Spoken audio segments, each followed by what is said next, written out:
அர்ஜுன் மருமகனோட சேர்ந்து என்ன செய்திருக்காரு பாருங்க, பாராட்டும் ரசிகர்கள். ஆக்ஷன் கிங் அர்ஜுன் நிவேதிதா தம்பதிக்கு ஐஸ்வர்யா மற்றும் அஞ்சனானு 2 மகள்கள் இருக்காங்க.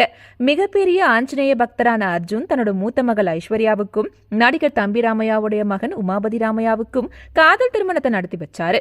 அதுவும் எங்க தெரியுமா, சென்னை கெருகம்பாக்கத்துல இருக்கிற பண்ணை வீட்டுல அவர் கட்டின அஞ்சனா சுத ஸ்ரீயோக ஆஞ்சநேயர் கோவில்ல தான்.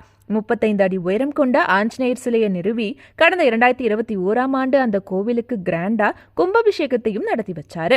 அந்த அளவுக்கு ஆஞ்சநேய பக்தரா இருக்காரு அர்ஜுன்.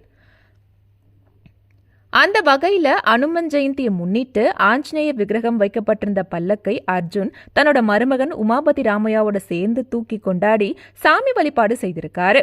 பல்லக்குடைய முதல் 2 கால்களையும் அர்ஜுனும் உமாபதியும் சுமந்தபடி பக்தி பாடலுக்கு சிரிச்சபடி ஒரே வைப்ல ஆடி பாடியிருக்காங்க. இந்த வீடியோ இணையதளத்துல வைரலாகி அர்ஜுன் தன் மருமகனையும் ஆஞ்சநேய பக்தராக்கிட்டார்னு புகழ்ந்து வராங்க. இதுல எல்லாம் என்ன ஹைலைட்னா, தன்னோட இளைய மகளுக்கு கடவுள் ஆஞ்சநேயருடைய அம்மா பேரான அஞ்சனான்னு பேர் வச்சிருக்காரு. இதுல இருந்தே தெரியுதா அவர் எவ்வளவு பெரிய ஆஞ்சநேய பக்தர்னு.